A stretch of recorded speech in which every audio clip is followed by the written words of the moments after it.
अखाड़ा में आज शुरुआत करेंगे रूस यूक्रेन के बीच चल रहे युद्ध की, जिसके बीच यहां एक बहुत बड़ी खबर आ रही है। यूक्रेन के खिलाफ युद्ध में रूस को बड़े नुकसान की खबर आ रही है। यूक्रेन की सेना ने रूस के सैन्य डिपो को तबाह करने का दावा किया है। यही नहीं, यूक्रेन के हमले में रूस के 40 सैनिकों के मारे जाने का भी दावा किया जा रहा है। बहुत बड़ा झटका रूसी सेना को यूक्रेन के हवाले से, यूक्रेन के इस सैन्य कार्रवाई से हुआ है, लगा है। यही दावा यूक्रेन कर रहा है। रूस की तरफ से फिलहाल इस बात की कोई पुष्टि नहीं आई है, लेकिन धू धू करके जलने वाली ये तस्वीरें आपको बयां कर रही हैं कि किस तरह से रूस के एक सैन्य डिपो को यूक्रेनी सेना ने अटैक के जरिए ध्वस्त कर दिया। यूक्रेन में लगातार खिंचती जा रही जंग से रूस की सेना की चुनौतियां बढ़ती जा रही हैं। यही वजह है कि अब रूस यूक्रेन की कमर तोड़ने के लिए ऐसे ठिकानों पर हमला कर रहा है जिनके जरिए यूक्रेन की लाइफलाइन प्रभावित हो रही है। खार्किव के पावर प्लांट पर हुए हमले के बाद राष्ट्रपति ज़ेलेंस्की ने ऐसे ही सनसनीखेज आरोप रूस पर अब लगाए हैं।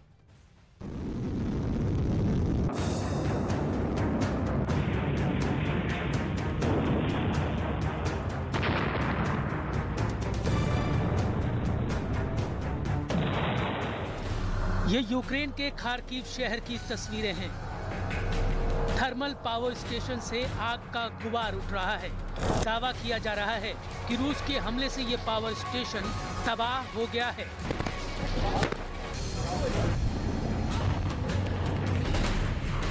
रविवार रात पावर स्टेशन पर हुए इस हमले की वजह से पूरा शहर अब ब्लैकआउट में डूब गया है। यूक्रेन का आरोप है कि जिस तरह से खार्किव से रूस की सेना को खदेड़ा गया है, उसकी वजह से रूस ने बुनियादी जरूरतों को बर्बाद करने के लिए ऐसा हमला किया है। ट्विटर पर लोगों की परेशानियों का जिक्र करते हुए यूक्रेन के राष्ट्रपति ज़ेलेंस्की ने लिखा है, कोई सैन्य सुविधा नहीं, लोग अंधेरे और गर्मी से परेशान हैं। भले ही रूस यूक्रेन को हर मोर्चे पर कमजोर करने की कोशिश कर रहा है, लेकिन यूक्रेन के प्रतिशोध की आग भी लगातार भड़कती जा रही है। यूक्रेन का दावा है कि दक्षिण यूक्रेन में रूस के भारी भरकम सैन्य साजो सामान को ध्वस्त कर दिया गया है। यूक्रेन ने इस कार्रवाई में 40 रूसी सैनिकों के मारे जाने का दावा भी किया है। इस दौरान यूक्रेन की सेना ने 4 टैंक, 4 बख्तरबंद गाड़ियां और 3 हाउवित्जर तोपों और 1 हथियार डिपो को तबाह कर दिया है। यूक्रेन की इस कामयाबी के पीछे उस रॉकेट सिस्टम को बताया जा रहा है जिसे अमेरिका ने बनाया है। हाइमार्स नाम के इस रॉकेट सिस्टम की बदौलत ही यूक्रेन की सेना दोबारा अपने इलाकों पर कब्जा जमा पा रही है। यूक्रेन के प्रधानमंत्री की तरफ से भी अमेरिका के इस रॉकेट सिस्टम की जबरदस्त तारीफ की गई है।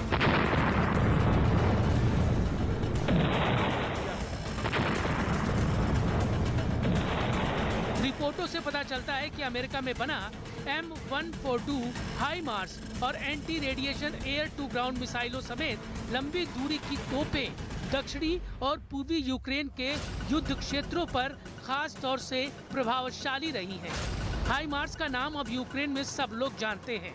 इस सिस्टम ने रूसी सप्लाई चेन सैन्य ठिकानों पर कहर बरपाया है। दरअसल यूक्रेन में जिस हाइमार्स नाम के रॉकेट सिस्टम को ब्रह्मास्त्र माना जा रहा है, वो एक मल्टीपल रॉकेट लॉन्चर है।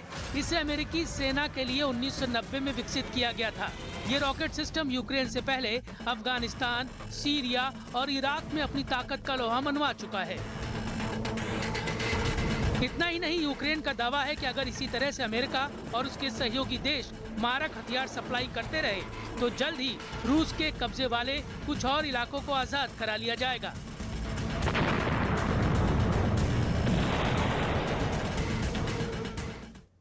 अब यूक्रेन में मिल रहे झटकों के बाद रूस की सेना की बौखलाहट बढ़ गई है।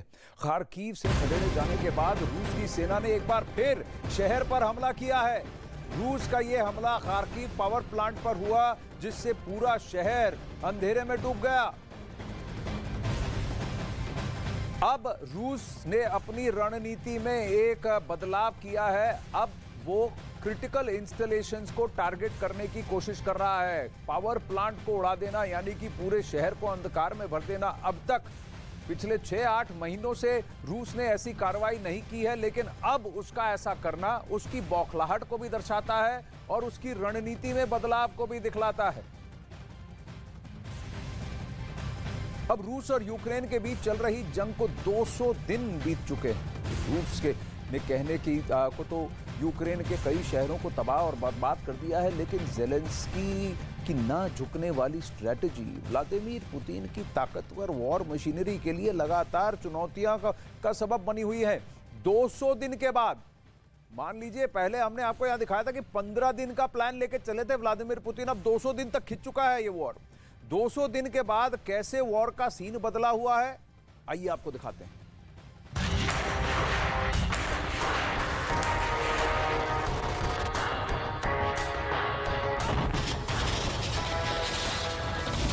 सत्तावन 100 से ज्यादा मौत,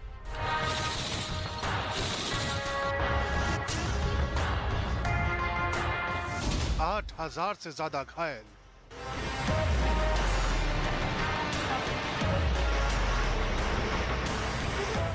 31,000 से ज्यादा वॉर क्राइम, तबाही के 200 दिन।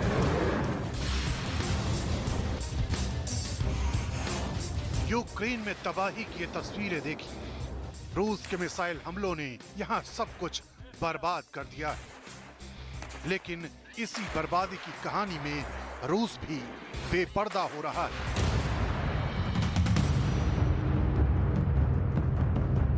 जो रूस महज कुछ दिनों में जंग खत्म होने की उम्मीद लगाए बैठा था, उसी रूस पर यूक्रेन इस कदर भारी पड़ रहा है कि धीरे धीरे यूक्रेन के कई इलाकों में रूस का एक एक दांव उल्टा पड़ने लगा है। दावा किया जा रहा है कि यूक्रेन का हौसला ही इस जंग में सबसे अहम कड़ी साबित हो रहा है। इस जंग के 200 दिन बीतने पर एक बार फिर यूक्रेन के राष्ट्रपति ने अपनी फौज का हौसला बढ़ाने के लिए ये वीडियो जारी की। Дорогі українські народи, сьогодні 200 днів нашого спротиву, нашої боротьби, нашої вітчизняної війни за волю, за незалежність, за право бути. У ці 200 днів нам чимало вдалося, але найважливіше, а тому найважче попереду. І це звернення я хочу присвятити саме тим, хто попереду. І кому зараз найважче, бо вони роблять найважливіше. Це ті, хто 8 років, 200 днів і зараз. इन 200 दिनों में यूक्रेन ने भारी तबाही देखी है। न्यूज़पेपर कीव इंडिपेंडेंट के मुताबिक इस वक्त यूक्रेन बड़े मानवाधिकार संकट से जूझ रहा है।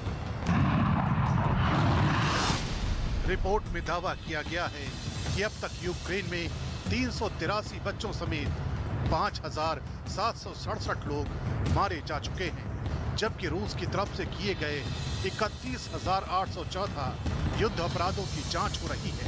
अखबार में छपी इस रिपोर्ट में कहा गया है कि इस दौरान 8,292 नागरिक घायल हुए हैं, जबकि युद्ध की शुरुआत से अब तक रूस ने 3,500 मिसाइलें दागी।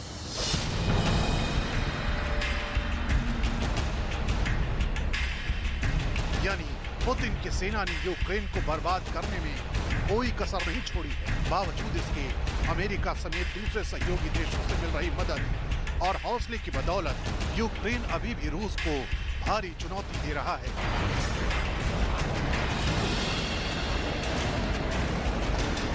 Всім, хто за 200 днів знищив більше 2,000 ворожих танків, 4,5 бойових броньованих машин, понад 1000 ворожих артилерійських систем, 250 літаків та 200 гелікоптерів і майже 1000 безпілотників окупанта, 15 кораблів та катерів, тисячі інших одиниць ворожої техніки.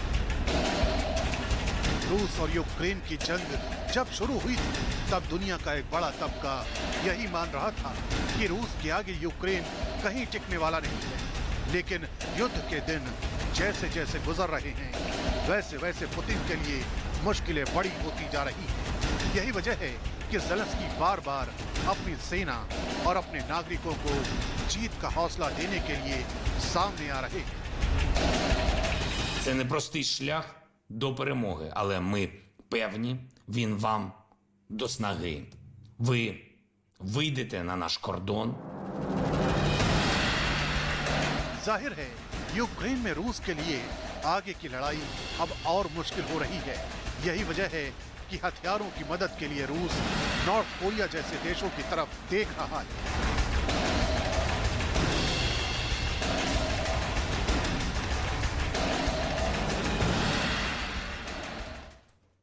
आपको बता दें कि अमेरिका ने अब तक $16 बिलियन की सैन्य मदद यूक्रेन को दी है।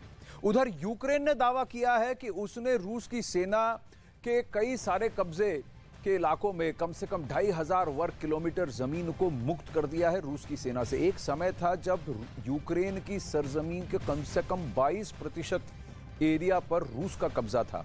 अब जिन शहरों से यूक्रेन की सेना ने रूस को खदेड़ा है उनमें आपको दिखा दें, खार्किव है, खेरसान है, इंज्यूम है, बाल्क्लिया है और कुपियांस्क है। अब ये सारे अगर आप देखें तो दक्षिण और दक्षिण पूर्वी यूक्रेन के इलाके हैं। खेरसान एक पोर्ट सिटी है, सी ऑफ अज़ोव के पास, बहुत इंपॉर्टेंट है। ये बिल्कुल रूस के बॉर्डर पे है, इज्यूम। और फिर कुपियांस्क है, कुपियांस्क भी इसी इलाके में, पूर्वी इलाके में है और रूस के बहुत पास है। सबसे ज्यादा अगर आप देखें तो दक्षिण पूर्वी या पूर्वी इलाके में, इनलैंड में अगर आप देखें तो ये बाल्क्लिया वाला इलाका है। पर ये पूरा एरिया एक समय था जब कम से कम 20-22% ये सरजमीन जो थी, ये यूक्रेन की सरजमीन, इस पर रूस का कब्जा था। लेकिन अब इसका कहना है, यूक्रेन का कहना है कि करीब 2500 किलोमीटर का जो एरिया है वर्ग, उसने वापस अपने साथ अपने कब्जे में ले लिया है। अब कितना इसका विश्वास करें वो देखने की बात है। और अगर क्रिटिकल इंस्टॉलेशंस पे अब रूस हमला शुरू कर देता है तो क्या अब ये युद्ध एक करवट बदलेगा? एक ऐसे इन्फ्लेक्शन पॉइंट पर है कि 300 दिन से ज़्यादा, यानी साल भर से ज़्यादा पुतिन इस युद्ध को चलने नहीं देंगे, क्योंकि 180 नहीं 200 दिन, यानी कि कम से कम 6.5 महीने ये युद्ध चल चुका है। अब यूक्रेन के पलटवार के बाद रूस की सेना में ज़बरदस्त खलबली मची हुई है। यूक्रेन से एक वीडियो सामने आया है जिसमें रूस के बॉर्डर की तरफ पुतिन की सेना भागती हुई दिखी। बताया गया कि लुहान से रूस की सेना को खदेड़ा गया है, जिसके बाद वो बॉर्डर की तरफ भागी है। अब ये दावा यूक्रेन कर रहा है। मैं आपको बता दूं, युद्ध में ये रणनीति होती है कि एक साइड दूसरे साइड पर साइऑप्स खेलने की कोशिश करता है, तो हर जगह छोटी छोटी तस्वीरों के साथ फिर बहुत बड़ा माहौल बनाने की कोशिश की जाती है। लेकिन अब ये दावा है कि ये रूसी सेना के ट्रक तेजी से भागते हुए जो दिख रहे हैं, वो रूसी सेना लुहान से भागती हुई नजर आ रही है। लेकिन आप ध्यान देंगे कि इन सड़कों पर आम वाहनों की भी आवाजाही दिख रही है। तो फिर क्या ये सप्लाई ट्रेन्स हैं, ये सप्लाई टैंक्स हैं, सप्लाई वैन्स हैं जो इधर से उधर जा रही है रूस के खिलाफ? कब्जे में अभी भी लुहान्स्क है या फिर ये अपनी जगह से भागती हुई जा रही है? तो इसके दो वर्णन हो सकते हैं, लेकिन दावा ये किया जा रहा है कि रूसी सेना को लुहान्स्क में बहुत भारी झटका पहुंचा है। अब वहीं अमेरिकी थिंक टैंक टिप्पणी कर रहे हैं कि 1943 के बाद रूस की सबसे बड़ी हार होने जा रही है, क्योंकि ज़ेलेंस्की अब बिजली की रफ्तार से युद्ध लड़ रहे हैं। दावा किया जा रहा है कि हर 2 मिनट के भीतर रूस की फौज को 1 किलोमीटर पीछे ढकेला जा रहा है। कैसे पलटी ये बाजी, आइए आपको इस रिपोर्ट में दिखाते हैं।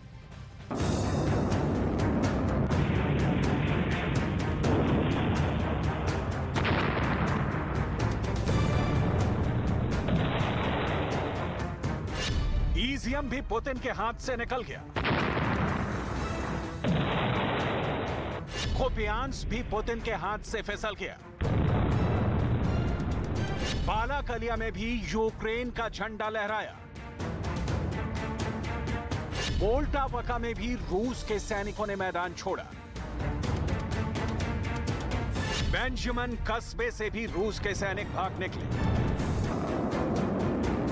72 घंटे में 2500 वर्ग किलोमीटर का इलाका ज़ेलेंस्की ने जीत लिया। हर घंटे में 35 वर्ग किलोमीटर पर कब्जा कर रहा है यूक्रेन। हर 2 मिनट में यूक्रेन की आर्मी 1 वर्ग किलोमीटर यूक्रेन की जमीन को आजाद करवा रही है।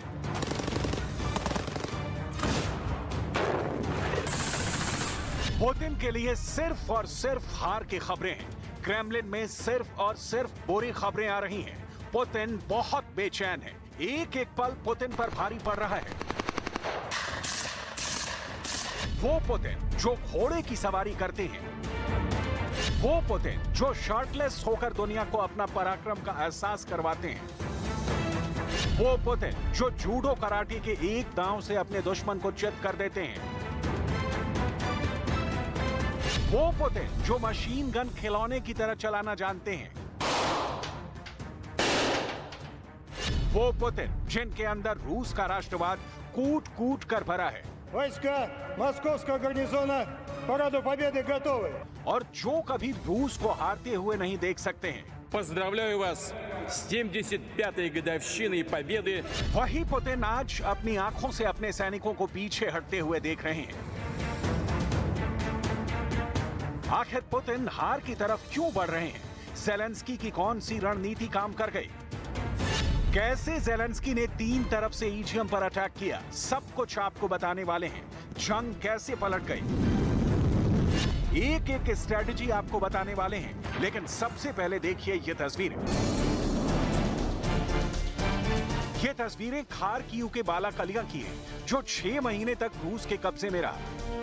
आज 6 महीने के बाद जब यहां से रूस के सैनिक भाग निकले और यूक्रेन के सैनिकों ने विजेताओं की तरह अपने शहर में प्रवेश किया, तो ज़ेलेंस्की के समर्थक यूक्रेन के नागरिक भावुक होकर यूक्रेन के बहादुर सैनिकों पर प्यार बरसाने लगे।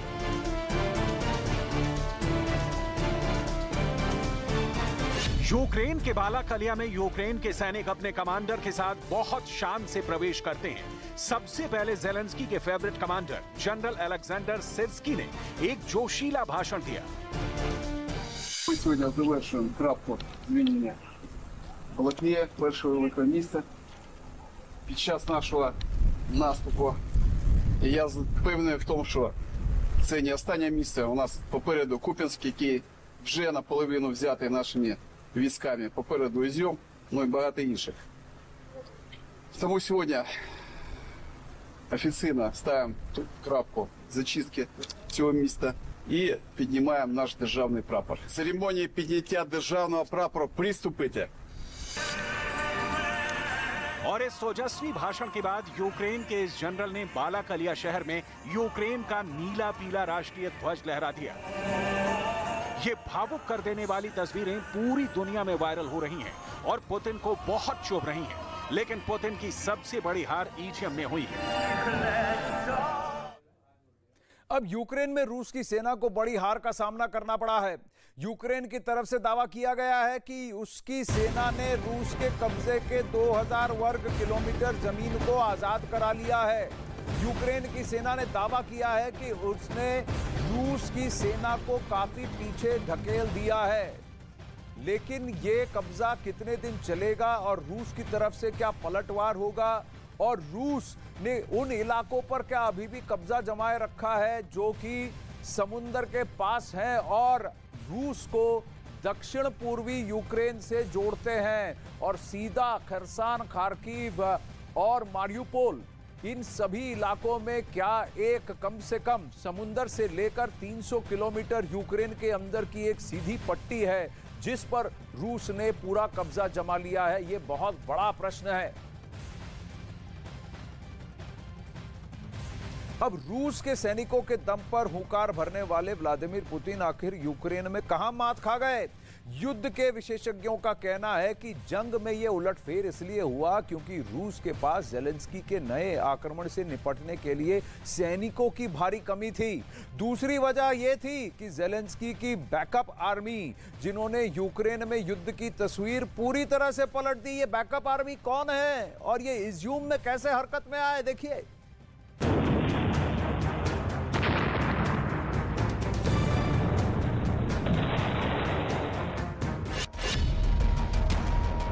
ईज़ियम को दोबारा कब्जे में लेने के लिए ज़ेलेंस्की की आर्मी ने 3 तरफ से उग्र हमला किया। इस हमले का जवाब देने में रूस की आर्मी पूरी तरह विफल साबित हुई।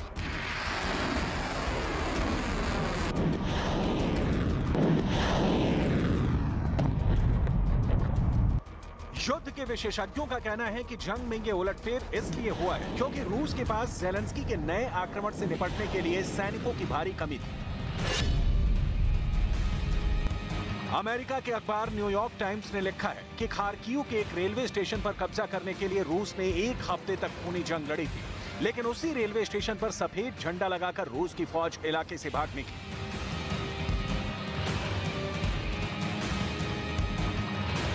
ज़ेलेंस्की की फौज क्या कर रही है, ज़ेलेंस्की के कैंप में क्या चल रहा है, ये सब हमने आपको बता दिया।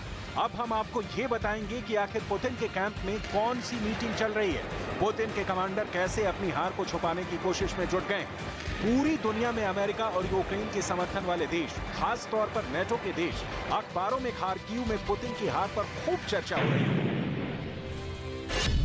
एक अखबार की हेडलाइंस देखिए, तंग गलियों में पुतिन की सेना को कसाई की तरह काट रही है यूक्रेनी आर्मी, 6 महीने बाद ये शहर आजाद। जब पुतिन की सेना का इतना बड़ा अपमान हो रहा है, तब पुतिन के कमांडर्स ने मिलजुल कर हार का यह बहाना बनाया है कि पुतिन के आदेश पर जानबूझकर खार्किव के इलाके से रूस के फौजियों को हटा लिया गया है। रूस ने यह बहाना बनाया है कि रूस के सैनिक खार्किव से पीछे नहीं हटे हैं, बल्कि रूसी सैनिकों को डॉनबास में शिफ्ट किया जा रहा है ताकि डॉनबास को और मजबूत किया जा सके। Для достижения заявленных целей специальной военной операции по освобождению Донбасса принято решение перегруппировать российские войска, находящиеся в районах Балаклея и Изюма, для наращивания усилий на Донецком направлении. С этой целью в течение 3 суток проведена операция по свертыванию и организованной переброске изюмско-балаклейской группировки войск на территорию Донецкой Народной Республики. В ходе этой операции проведен ряд отвлекающих и демонстрационных мероприятий с обозначением реальных действий войск. इस बहानेबाजी वाले बयान के साथ ही रूस की सेना ने एक वीडियो भी रिलीज किया है जिसमें यह दिखाया गया है कि रूस की सेना कैसे शौर्य दिखा रही है। हालांकि ये बात साफ नहीं हो पा रही है कि अगर रूस की सेना शौर्य दिखा रही है तो खार्किव से पीछे क्यों हटी। तस्वीरों पर गौर कीजिए, रूस के विमानों से खतरनाक मिसाइलें लॉन्च की जा रही हैं। रूस के रॉकेट लॉन्चर कहर बरसा रहे हैं।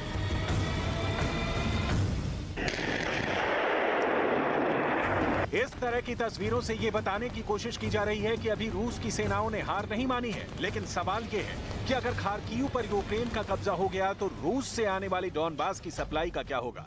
डॉनबास में मौजूद रूस के हजारों सैनिकों को खाना कैसे मिल पाएगा। लेकिन इन सवालों पर पुतिन और उनके कमांडर्स अभी मौन हैं। 10 सितंबर को पुतिन ने खुद मॉस्को के अंदर एक कार्यक्रम को संबोधित किया। पुतिन ने ये तो जरूर बताया कि सर्दियों में मॉस्को की खूबसूरती काफी बढ़ जाती है, लेकिन उन्होंने खार्किव में हार पर कोई टिप्पणी नहीं की।